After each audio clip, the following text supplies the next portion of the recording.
आइए प्रणय अग्रवाल जी, सबसे पहले आपसे शुरू करते हैं। जो परिदृश्य अभी हम लोग महाराष्ट्र में देख रहे हैं और झारखंड में भी देख रहे हैं, यहां पर दो ऐसी पार्टियां हैं जो कुछ हद तक रिडंडेंट होती नजर आ रही हैं। महाराष्ट्र में महायुति के आगे जाने के साथ एनसीपी अजित पवार का रोल थोड़ा कम होता नजर आ रहा है। क्या उनका कितना बड़ा रोल हो सकता है नेक्स्ट सरकार में, वो देखने वाली बात होगी। और दूसरी तरफ झारखंड में इंडिया अलायंस में जो है वो कांग्रेस ऑब्वियसली जेएमएम के साथ तो जरूर खड़ी थी, लेकिन 13 सीट कांग्रेस के पास हैं अभी, जेएमएम के पास 30। तो क्या लगता है इसमें कांग्रेस कहां रहती है? दोनों अजित पवार और कांग्रेस को लेकर क्या आपके राय रहेगी? नमस्कार पंकज जी। तो कांग्रेस का जहां तक हम देखें तो state election after state election एक नियर सेक्युलर डिक्लाइन रहा है कांग्रेस पार्टी का।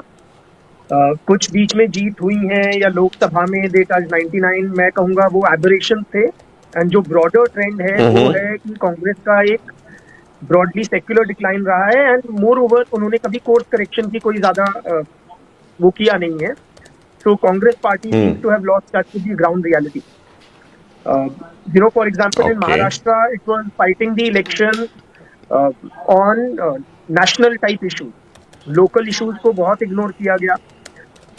कॉटन फार्मर्स डिस्ट्रेस में है, उसको उठाना चाहिए था। विदर्भ और मराठवाड़ा में आप देखते हैं तो वहां पे चैलेंजेस हैं, मार्केट एक्सेस नहीं है, एमएसपी लो है, डेट बढ़ रहा है। केवल एमबीए से केवल शरद पवार जी ये सारी बातें कर रहे थे, पर शिवसेना, उद्धव ठाकरे फैक्शन और कांग्रेस दोनों ने कंप्लीटली इग्नोर किया। कांग्रेस बात करती रही क्रोनी कैपिटलिज्म उदानी की या कास्ट सेंसस की या कॉन्स्टिट्यूशन खतरे में है।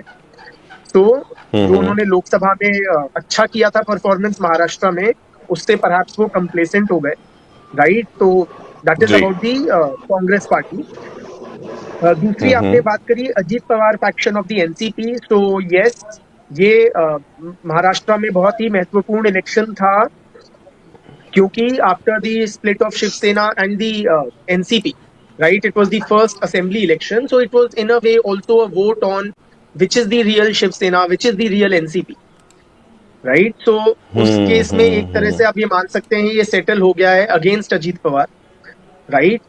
Though he is on the winning side, but he or his party has got a drubbing, right. So he does not have too Okay. many options. He has lost any bargaining power within his own alliance or with his alliance partners, particularly the BJP. Pankaj ji. बिल्कुल जी बिल्कुल, यहां पर हमारे साथ बने रहे। बहुत जल्दी राजेश, मैं आपका ध्यान आकर्षित करना चाहूंगा। No Shinde next chief minister of Maharashtra will be from our party only, top sources in BJP tell Marathi media Loksatta. Pranay Agarwal ji है जो पॉलिटिकल एनालिस्ट है। प्रणय जी, आपसे सवाल है कि बीजेपी के लिए ये जीत कितनी अहम है, और जिस तरह से पंकज जी ने भी बताया कि आने वाले जो सूत्रों ने जानकारी दी है कि महाराष्ट्र का जो अगला मुख्यमंत्री होगा वो देवेंद्र फडणवीस होगा, लेकिन एक और जहां देवेंद्र फडणवीस को बीजेपी आगे कर रही है, तो वहीं कहीं ना कहीं शिवसेना जो है शिंदे को मुख्यमंत्री बनाने की चाह ले रही है, और गाहे बगाहे अजीत पवार को लेकर भी चर्चा हो रही है। तो क्या लगता है आपको कि क्या एक सहमति यहां पर फडणवीस के नाम पर बन पाएगी? प्रणय जी। जी, मैं ये कहूंगा कि बीजेपी की तरफ से फडणवीस ने बहुत ही ज्यादा स्टेइंग पावर दिखाई है ओवर द इयर्स, और बहुत ही ग्रेसफुली उन्होंने हैंडल किया है जो बहुत ही फ्लूइड पॉलिटिकल सिचुएशन रही है महाराष्ट्र की। पहले वो चीफ मिनिस्टर थे, उसके बाद डिप्टी सीएमशिप को एक्सेप्ट करना, फिर जब बीजेपी की परफॉर्मेंस लोकसभा में अच्छी नहीं थी तो बड़ी ग्रेसफुली उन्होंने उसको उसकी जिम्मेवारी ली, ओन अप किया, रिस्पॉन्सिबिलिटी ली। उसके बावजूद बीजेपी की सेंट्रल लीडरशिप ने उनमें अपना फेथ फिर से पोज किया और उनको रहने दिया आगे, है ना। तो मैं कहूंगा कि एकनाथ शिंदे को, मतलब अभी तक फडणवीस जी बड़े gracefully he made space for Eknath Shinde, और अब बारी है कि Eknath Shinde should be more graceful and make space for Devendra Fadnavis. End of course अगर आंकड़ों की बात करें तो आंकड़े भी यही हैं कि बीजेपी जो है that should be taking the lead in the government formation in Maharashtra. Right, absolutely, stay with us Pranay. Manu, before I come to you, I have two guests also waiting for us. Vijay Krishna, leader Shiv Sena, is there. I believe.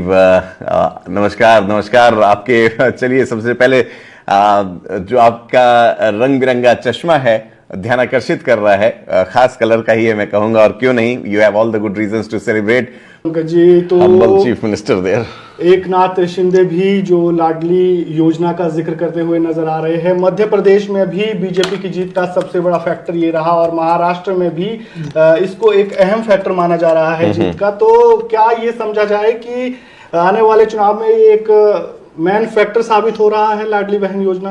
बिल्कुल, देखिए इन मुद्दों को लेकर BJP जो है पहले भी मध्य प्रदेश का चुनाव अगर आपको ध्यान हो तो भी जीतती रही है, और महिलाओं को तो खासकर आम आदमी पार्टी ने भी एक ट्रेंड शुरू किया था, और जब चाहे वो डीटीसी बसों में फ्री ट्रैवल की बात हो, उसके बाद फिर बहन जी। प्रणय, जिस तरह से बीजेपी जो लोकसभा चुनाव में जिस तरह के नतीजे सामने आए थे, और एक तरह से बहुमत हासिल नहीं कर पाई थी बीजेपी अपने दम पर, लेकिन जिस तरह से हरियाणा में जीते और अब महाराष्ट्र चुनाव से जो नतीजे सामने आ रहे हैं, तो ये बीजेपी की जो पॉलिटिक्स है ये किस ओर जाती आपको दिख रही है? क्या जो महाराष्ट्र के चुनाव नतीजे हैं उनका केंद्र की राजनीति पर भी असर पड़ता हुआ नजर आ रहा है, या बीजेपी वहां पर स्ट्रॉन्ग होती हुई नजर आ रही है?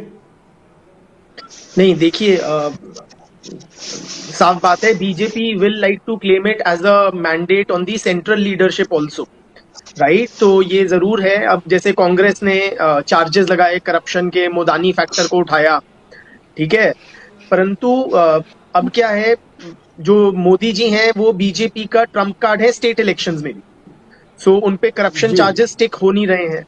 जैसे उमर अब्दुल्ला ने कहा था कि he is made of Teflon, है ना, तो that is one of the factors definitely. But साफ बात है कि झारखंड में उसी बीजेपी की हार भी हुई है, ठीक है।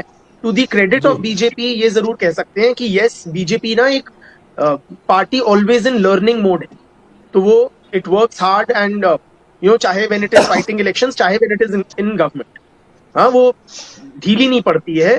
एंड महाराष्ट्र में हमने देखा कि BJP ran a very fantastic campaign, the BJP alliance, right. And उसके अलावा एक चीज ये भी है कि आप जो महायुति की है उसकी गवर्नेंस देखें, चाहे वो लाड़की बहन योजना है ना, मतलब बीजेपी ने एस कर लिया है कि एंटी इनकम्बेंसी को कैसे बीट करना।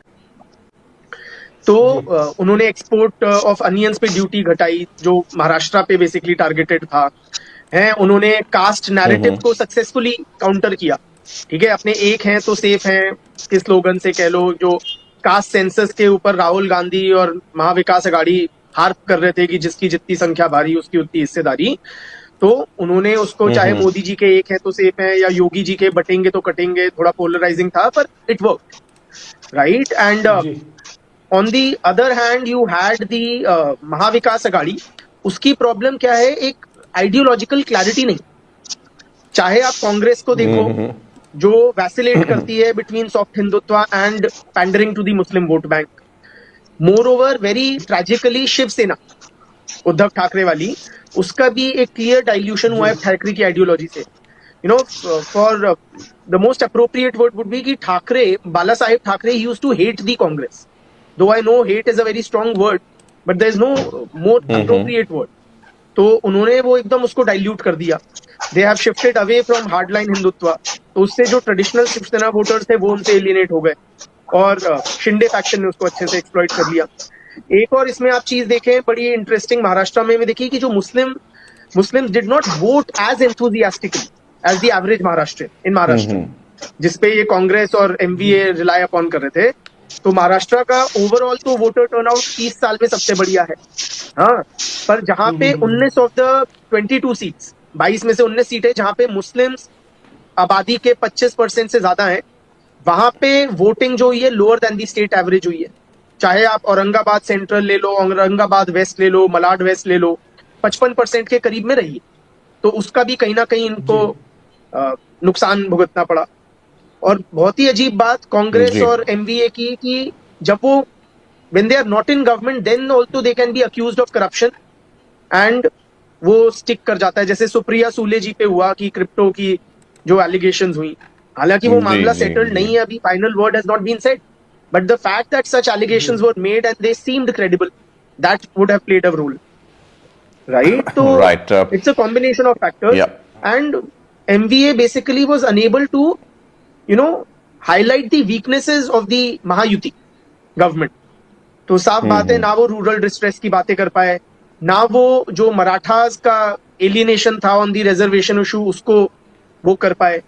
बीजेपी के Right. जनरल सेक्रेटरी तावड़े पकड़े गए 5 करोड़ कैश के साथ, पर उनपे करप्शन एलिगेशंस नहीं स्टिक कर पाए हैं. अजीत का पवार को उन्होंने धो दिया बीजेपी की वॉशिंग मशीन में, उसको लेके इशू नहीं बन पाया. तो साफ बात है, बीजेपी का एक स्ट्रॉन्ग ऑर्गेनाइजेशनल नेटवर्क है और पूरी अलायंस के उन्होंने स्टेट लेवल से लेके नेशनल लीडर्स ने सबने पूरा जोर लगा दिया. और साफ बात है, महा विकास अघाड़ी इस मामले में ढीली पड़ गई. मुद्दों की कमी नहीं थी, बट उनको एक्सप्लॉइट नहीं किया गया. नहीं करना चाहिए. बिल्कुल बिल्कुल माने साहब, बिल्कुल. हम लोग काफी ज्यादा ट्रैवल किया, जैसे नागेन अभी महाराष्ट्र में ट्रैवल कर रहे हैं, वहां हमने ये रियलाइज किया कि चंपाई सोरेन अपने रैली में भी इस तरह का सपोर्ट या इस तरह के इमोटिव इश्यूज को नहीं ला पा रहे थे कि उनके साथ अन्याय हुआ है, क्योंकि उन्हीं की रैली में बैठे हुए लोग ही कह रहे थे तो आपने क्यों छोड़ दी पार्टी, अगर ऐसा हो रहा था और कुछ समय के लिए आपको बनाया था. Nonetheless, thank you so much, gentlemen. This is the time when we say good day to you here. We are heading to Yogesh Ranta now for a quick analysis. लेकिन Vijay Krishna ji, advocate doctor Suresh Mane, Pranay Agarwal and Manu, thank you so much for coming on.